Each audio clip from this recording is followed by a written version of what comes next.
Two of the ideas I've received fit a world that already exists, the one with the bouncing sun, a circular continent, and predatory plant creatures. All the rivers of the world begin in the central swamp and flow out into the desert, and during the springtime floods, the snowmelt brings with itself the most terrible parasitic plants. They wash up ashore and latch themselves onto animals, who have a hard time getting rid of them afterwards, and most rivers of the world fall into the ocean, but some don't have enough water to carry them all the way there, and end up forming inland deltas, spilling out into the desert and evaporating. And in a kingdom that sits along one such river, the parasitic plants from the swamp have an easy life.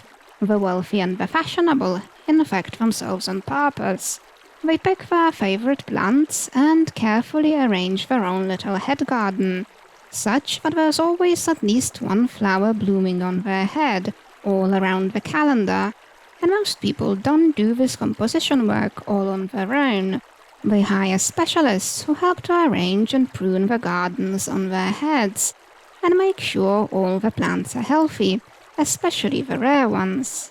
The rarest one of them all likes to perch atop the heads of animals that are the tallest, where it both extracts nutrients from the animal and photosynthesizes in the sun. This parasite is sought by those who want to achieve plant enlightenment. Before planting, they have a hole drilled in their skull, so the roots of the plant could invade their brain and fuse with it, after which they mostly spend long hours sitting outdoors. Whether they achieve enlightenment or not, I cannot say, but the plant atop their heads makes them acutely aware of everything that emits heat.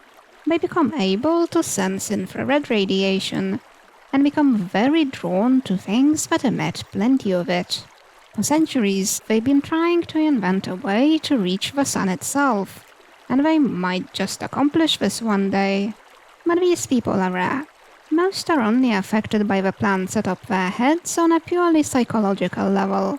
They come to closely identify themselves with their little gardens, and eventually feel uneasy about eating food made through plant murder. Almost all still carry on eating fruit and nuts, but some forego even that, and subsist entirely on meat, fish, eggs, and fungi. And some enthusiasts get themselves entirely covered with parasites, and can barely move without risking damage to their precious garden. They need to be carried places, and to have everything done for them. And their options are not great if they ever change their minds about this. With the parasites removed, the bare flesh looks scarred and ugly. This is a fashion that people don't usually give up on.